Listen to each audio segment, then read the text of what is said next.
What was that? When you're building up, when there's an actual argument there, when fire comes, will our work sustain? And if it sustains, if what has been built survives, then we will receive an award. So don't destroy yourself, or God will destroy you.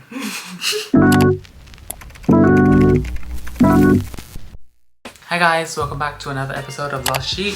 Today we will be going through 1 Corinthians chapter 3. Even though this chapter is quite short, I had a lot of notes on basically like every single verse has a note. So reading right now is called The Church and Its Leaders, but for us, I think this episode will be mainly about work. So yeah. Verse 1. Brothers and sisters, I could not address you as people who live by the Spirit, but as people who are still will be, merely infants in Christ. So I think it's just like a quick little reflection of like, are you too worldly or are you an infant in Christ? Like thinking about what are your goals, what are your dreams, and what are your values, and does God have A place in there. yeah, just a little reflection point to start off. So are you an infant?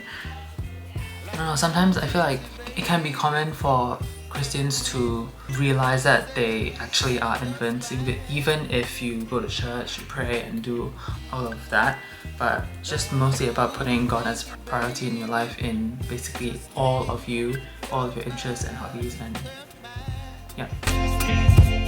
Verse 4 and 5, I don't want to read to verse that one, so I'll just put it up.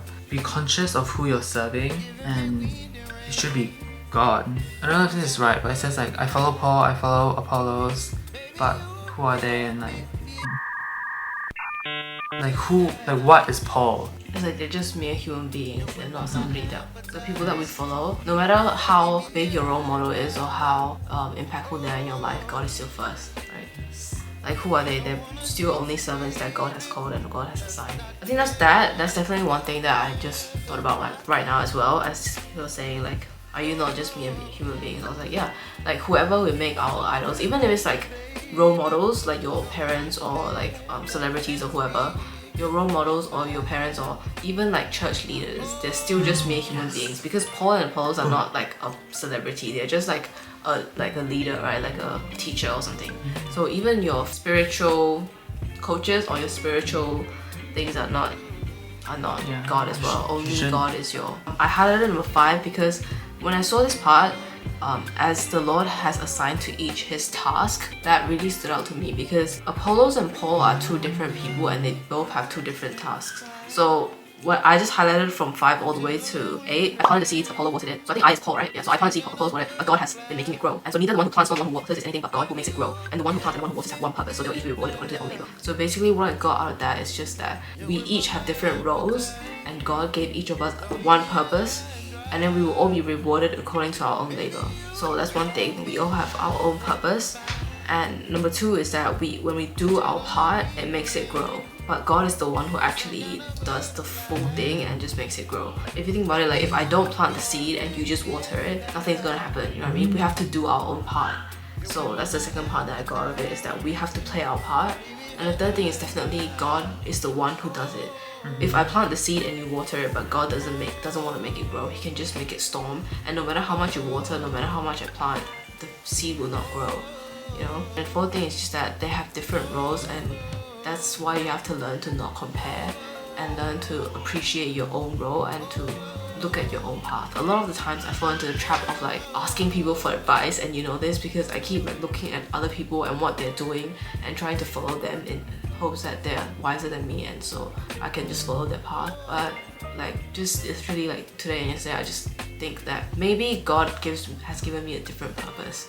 So maybe what other people are doing is not necessarily what I have to do to best fit my purpose. And I think this passage has really just opened my eyes up again, as I'm realizing right now. Like maybe I don't have to follow everyone else. Maybe I'm Paul, and if I'm Paul and I'm following what Apollos is doing, maybe that will not get me to where I'm supposed to go. For verse 6 and 7, it just reminds me of like achieving dreams or goals. Like we can and should plant the seeds, as in like get started, like do our part, and then water the plants, which is to work hard and put in effort and time. But without God, we are nothing, and all of our work means nothing. So, and also verse 8, being rewarded according to your labor. It reminded me to not give up and continue to work hard, because God sees what you're doing and like how hard you're working. As long as you know and you're praying hard about what you're doing, and you know that it glorifies God, and you know that it probably is something that God would be happy with, then God will see it and will reward you. God will reward you accordingly. And also I just saw verse 9, we are co-workers in God's service, you are God's build and God's building. I mean, it's just a really short thing, we are co-workers in God's service, so we are together and we are all parts of one. So it also reminds me of unity and of teamwork as well. Like Paul and Apollos, we're all just part of God's service, so think about that as like what we can do as God's people, and all of us having this one goal of working to glorify God. By the grace God has given me, I laid a foundation as a wise builder, and someone else is building on it. I did some research, and it means like we are not really worthy of being God's workers, but it's only according to God's grace that we are able to serve Him and do anything for Him. So, but also like just that last part, like but each one should build with care. It's like we're all co-workers and we're all workers for God, so whatever we do, let's do it with care. I think a lot of people now live with the ideology of like I just don't care anymore, like I don't care about my life anymore, or I don't care about my work anymore. And I think there's even this thing called quiet quitting, and quiet quitting is basically when you do the bare minimum at your work, but you're not quitting your job, you're just doing the bare minimum to get paid. And I think I understand your point to like do it just because you feel like your pay is little, but do you think that is going to get you more pay? Like what is that going to do for you? And I just think it should apply with all areas of our life, like each one should build with care. Later part in this part as well, it also says that your body is God's temple, so even your body, like take care of your body with care, take care of your family with care, take care of your work with care, take care of everything with care. Like just do everything properly and just not go through life as if it's like nothing. Because at the end of the day, we're all part of God's workers and we should work properly. Anyone built on this foundation using gold, silver, costly stones, wood, hay, or straw. In the materials listed, it can be split into two categories that I also researched: precious materials and unworthy materials. Precious being gold, silver, and precious stones, and then the unworthy materials, wood, hay, and straw. So What was that? What was that? What I got from this website that I saw was mixing the wisdom of men with the wisdom of God in work of building the church is like using alternate layers of straw and marbles in building. So I think it basically means that our human wisdom and fleshly attraction is not going to be adequate to build the church. We need God's like precious stones and His wisdom, which is symbolized through the gold and silver, to build it. So the straw has a place, which is a barn, but that is inadequate for building the church. And similarly, human wisdom and fleshly attraction have a place, which is in our life on earth, but that is also not enough to build the church. So yeah, just a little ultra analysis. The work will be shown for what it is, because the day will bring it to light. It will be reviewed with the fire, and the fire will test the quality of each person's work. Fire here is like the testing of God, and also another little reflection can be done from here. Will your work be burned down, or will it survive? Like just have a little thing of what you're doing in life. Like it doesn't have to be your actual like work, but like just what you're doing in church. If the fire comes, which is God's judgment, will it be burned down, or will it survive, as in will God approve of it? Will it be good for the building of the church? Are you glorifying God in all of your works? I think it's a very, very important thing to consider in terms of like careers and your ultimate goals in life and philosophical stuff like that. As he was reading that, I highlighted 13 and 14 by the way, so just read that next part. If what has been built survived, the builder will receive an award. So as he was reading 13, a bunch of things just flashed through my mind. So their work will be shown for what it is, because it will be revealed with fire, and then fire will test the quality, right? So testing the quality of what? And what is the work that we're talking about. So a bunch of things that came to mind was, one, the church, like as a church or just as a community or as a cell group or as a person in your family. When trials come, and when I think of fires, it can also just be as simple as an argument or a disagreement or something that you guys don't agree. So disagreement. So basically, when something like that comes and it tests the quality of your work being like the fellowship that's built between the relationships we've built, the knowledge that we've installed in our life, will we actually live it out? You know, you can know all of this Bible stuff, you can know all of this knowledge, but when fire comes, when argument comes, do we actually live it out? That's one thing that I can think about, right? Because it's like, you can talk all about like being patient, not getting angry, but when there's an actual argument there, when fire comes, will our work sustain? And if it sustains, if what has been built survives, then we will receive an award. If argument comes and instead of lashing out on each other, we just kind of take a step back, then we get apply our knowledge and stuff. Yeah. So that's number one, like church. 喂，吃饭了，你们要 And just like overall in your work as well, or just whatever you're doing, when you're building out It's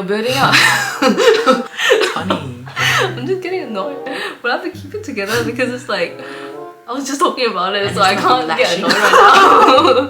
So I have to keep it together. Okay, look at her face. It's So, cherry red right now. in terms of work, it can also be like the habits that you install in yourself, or just like all the work that you have done in yourself or in your life. And also, oh yeah, another thing that I thought about was just like your work in terms of like a diet, or in terms of like something that you're trying to change. So it can be in terms of a diet. When the fire comes, so when somebody asks you to eat something really fatty and junk, will you eat it? Or if you eat it, will you skip your workout? Or if you're very tired, so that's your fire, will you skip your workout because you're tired? That can be also a fire, because working out and stuff is also protecting the temple of God, so that's why it came up to my mind. But anyways, hello. Don't you know that yourselves are God's temple and that God's Spirit dwells in your midst? Your body is God's temple because the Holy Spirit lives in all of us. So don't destroy yourself, or God will destroy you. Like, just don't hurt yourself, don't be negative on yourself, and don't destroy yourself, basically. You don't say! Do not deceive yourselves. If any of you guys think that you are wise by the standards of this age, you should become fools so that you may become wise. And I just like, wow. Like, that is such a humbling verse. Like, can we just like print this on our foreheads? Like, can you just print it right here? Like, do not deceive yourselves. If you think that you are wise, sit down and become fools so that you can become wise. And I think that was such an eye-opener for me, because sometimes I like to think that I'm very wise by the standards of my age, and it's like, Yeah. right? But like, low-key I am though. But like, okay, no, stop. Sometimes you just have to sit down, because there's never gonna be a standard way or like at the top, you know what I mean? There is no top. Like, you're never perfect because God is always better than everyone. So Yeah, so always like sit down and just ask God. yeah, verse 19 also says, wisdom on earth is foolishness to God. So just don't be proud when you're like with God, because God will humble you very quickly. And it's good to become fools, and I think to become a fool, I interpret it as to become like stupid, so you let God give you the wisdom instead of like you picking up all the wisdom from the world and what the world is telling you to do. You empty all of that out and let God renew you as a person. So basically, after all of that, just tie it all together. The title of this is the church and its leaders. So it is talking about the church, and it is also talking about the leaders. So at the end, it does say like, do not deceive yourselves, and don't think that you're so smart just because you're leading somebody, or just because you are of a higher position in the church. And obviously I'm not like I can't just tell you guys to be humble because I'm not a leader, but like I'm just saying, like, as like if you're like a Sunday school teacher or something, you know what I mean, like if you're like anything that's guiding other people, don't just think that you know everything, because we'll never know everything, and only God knows everything. And compared to God, we are foolish. So always stay humble, always keep together, be united, as a church, do your own part as a church. You know, all this ties into being part of a church. It's just you can also apply it to other areas in your life, but at the end of the day, we have to come back to this is about being a member of the church.